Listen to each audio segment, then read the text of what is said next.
మెదక్ జిల్లా పాపన్నపేట మండలం కొత్తలింగాయపల్లి గ్రామంలో ఎస్సీ ఎస్టీ ప్రజలంతా గణతంత్ర దినోత్సవం సందర్భంగా జాతీయ జెండాను ఆవిష్కరిస్తున్న సమయంలో జాతీయ జెండాను మీరు ఎగరవేయకూడదు అంటూ అదే గ్రామానికి చెందిన అగ్రకులాలు కక్షపూరితంగా లింగం వెంకటస్వామి, సంగమేశ్వర్, కుమార్, శ్రీను, వేణు మరియు పెద్దల సాయిబాబులు కలిసి వారు ఎగరవేస్తున్నటువంటి జెండాను లాక్కొని ఎలా ఎగరవేస్తారో చూస్తామంటూ బెదిరిస్తూ ఘర్షణకు దిగడం జరిగింది. కాగా వీడియో రికార్డ్ చేస్తున్న వినయ్ నాయక్ వీడియో ఫోన్ కూడా లాక్కోవడం జరిగింది. ఈ దారుణాన్ని కేవలం వ్యక్తుల మీద జరిగిన దాడి కాకుండా జాతీయ జెండా మీద జరిగిందని భావించాల్సిందే కోరుతూ ఎస్పీ కార్యాలయం ముందు ఫిర్యాదు ఆధారంగా నాయకులు నిరసన వ్యక్తం చేశారు. గతంలో ఏదైతే అణచివేతలకు గురైనటువంటి మనిషిని మంచి రూపంలో చూడని పరిస్థితిలో ఆనాడు రాజ్యాంగం రాని రోజుల్లో ఏదైతే మనధర్మ శాస్త్రం ఉందో ఆ మనధర్మ శాస్త్రాన్ని నిర్మూలించి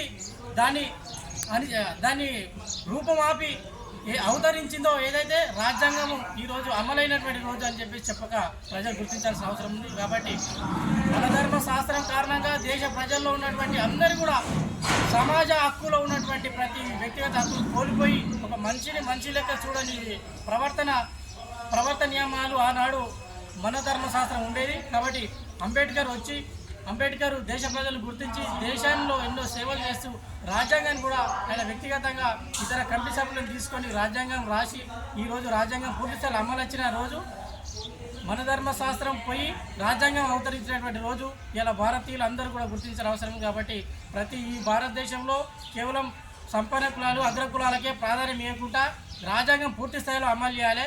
ప్రతి పౌరునికి రాజ్యాంగంలో ఉన్నటువంటి హక్కులు కూడా సమానంగా అందే విధంగా కేంద్ర రాష్ట్ర ప్రభుత్వం తగిన చర్యలు తీసుకోవాలి.